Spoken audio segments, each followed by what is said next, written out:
I have a poem for you all. My friend Rosemary Watola Tromer wrote this one called Filling in the Bubble on the Ballot. I imagine the small oval as the center of a flower that I link through black ink to the life of my daughter and her daughter and her daughter, and their bodies and their voices and their choices and their power. It's a pool I fill with hope.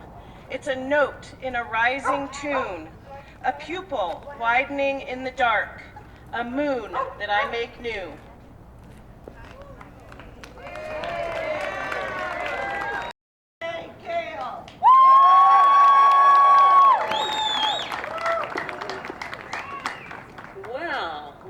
Well. Hello. Thank you. Hello. I am so hoping this costume will go away on Tuesday. That I can finally put this costume to rest. Because it has gotten far too many opportunities to be worn, sadly. So, thank you all for coming today to support this March for Choice and Equity. This is especially important and brave of you, given the conservative community we live in. Your presence today keeps the issue of women's rights alive and with a voice. We owe it to the women and men before us who worked so hard to get us these rights that we have, as women, we only had the right to vote for a mere 100 years or so. This privilege is because of the woke woman of the late 19th and early 20th century. Yes, thank you, woke woman. Indeed, the U.S. landscape at that time were states providing rights to vote. So not all women got to vote.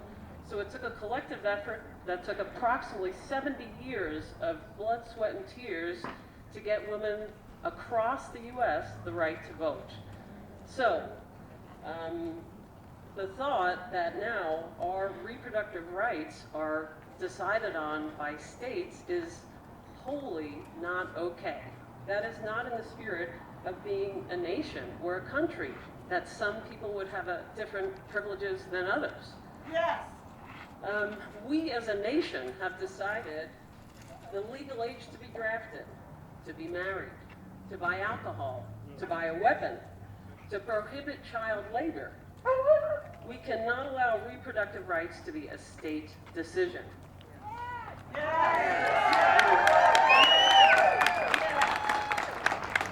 Women have been raised to believe they need to be protected, to be provided for, and they need to be empowered. Think Cinderella and the rest of the fairy tales. Right. Well, I ask, who do women need protection from? Most women are in the workforce. Why don't they have access to their own resources? And if women need to be empowered, who took their power? Yes. This narrative has got to change, and I do understand that it includes men and women being supportive of each other. The 21st, yes. What a radical idea. I know, the 21st century definition of what it takes to be a man has changed. We need to redefine things to say what it takes to be a decent human being.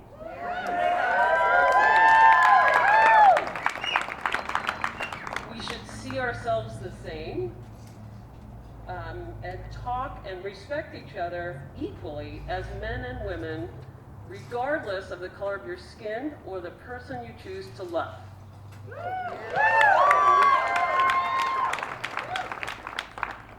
Bella Abzug, a New York Congresswoman of the 1970s, predicted women will change the nature of power rather than power changing the nature of women. Yes. About 3 years ago, I was asked or contacted by a local medical provider if I knew of an abortion doctor in Denver, because that provider was having a hard time finding care for their patient. She was 12 and pregnant by her father. In Mississippi, abortion is banned unless the pregnancy is a result of rape or incest. Last year in Mississippi, there were no abortions performed in the state. Do you think this is because no women were raped or or impregnated by their father, brother, uncle, or grandfather? Hell no. Hell no. Hell no. So, what was the fate of those women? Well, if you had money or were privileged, you just went to another state. But if you lived in poverty, you essentially solidified your future of multi-generational poverty. Extremism of any kind is unacceptable, whether it be political or religious. It has no place in a healthy society.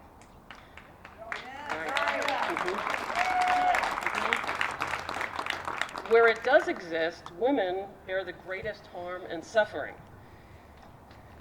We know these extremists. They live in our community. We know them well. They have a mouth full of scripture and a heart full of hate. This goes against every religious doctrine on the planet. We have already passed a point since the fall of Roe v. Wade that women are now dying because of the inability to get the medical care that they need. Men are being left to raise their children as solo parents because their pregnant wife died of complications of that pregnancy that could have easily been treated, but wasn't because providers were too fearful to take care of that woman. We are here today because health care is not a privilege, but a basic human right.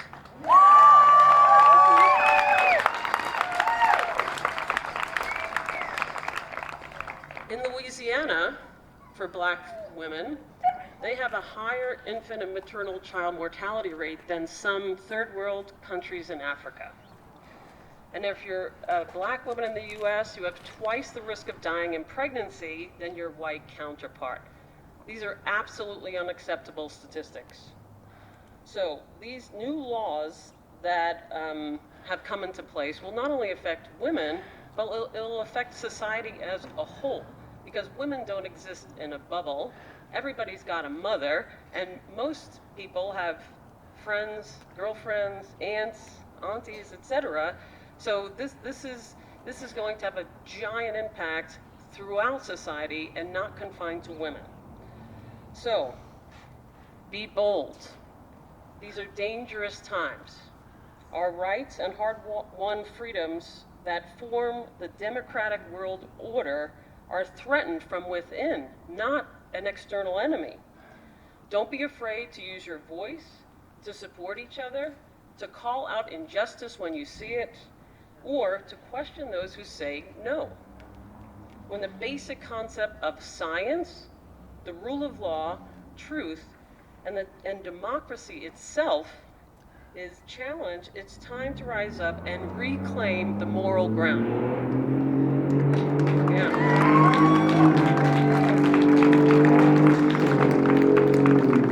Sometimes doing what's right is not easy. There are many inequities in life, but we are all entitled to joy, the pursuit of happiness, to choose who we love, and to have dominion over our own bodies. Yes. Thank you all for making this effort today to participate in this amazing event. We will not go back. I'm not as nice as Gail, so here we go. Our lives begin to end the day we become silent about what matters. That's what MLK said. The stakes are enormously high this election cycle.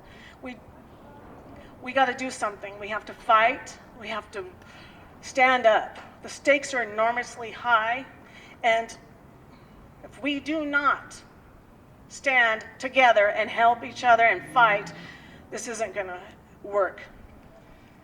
Do you want a country that has more freedom, more rights, an economy that is not rigged for the rich, a place where everyone has a fair shot at getting ahead? Or do you want to sit idly by and let him and his cult ban books, tell us who we can love, take rights from a woman to choose her own healthcare decisions? Women have to risk civil disobedience for their rights. That's what Sonia Johnson said. We have tried for too long to work across the aisle, and look what it got us. They packed the U.S. Supreme Church, taken our rights, given the extremely rich tax breaks, and they've made it normal for a president to lie and made Democrats their doormats. Today and always, I am asking you to fight. Fight for democracy, for justice, for the decision over our own bodily autonomy. Ignorance allied with power is the most ferocious enemy justice can have. And that's by James Baldwin. It's a make or break moment for our republic. Unchecked power is a recipe for tyranny, for dictatorship, and we know someone who wants that. And corrupt judges give immunity to bad actors that want to be a dictator. We know the right-wing extremists are dead set on undermining any progress we have made. We cannot let them do that. We must fight like hell. This is the beginning of Indigenous People Heritage Month. And there's a quote from Joan Carling, an Indigenous rights activist. People are not sitting down. People are taking action. And women are at the forefront of these actions. Because hell no, we won't go back.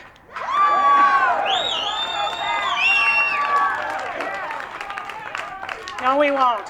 And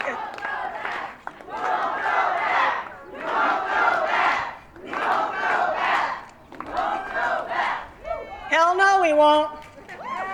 Now, I'm from Cobalt, in case any of you do not know. Cobalt is two things. We get policy passed. We did 79. We got the petition signed. Now we are on the ballot for the amendment. And we fund abortions. So if someone in Texas needs an abortion because they're going to die, maybe they have a tubular pregnancy or whatever, it's their own business. Why? And they can't afford it or they can't get here, we will get them here, we pay for the abortion, and we get them back home without anyone knowing the better.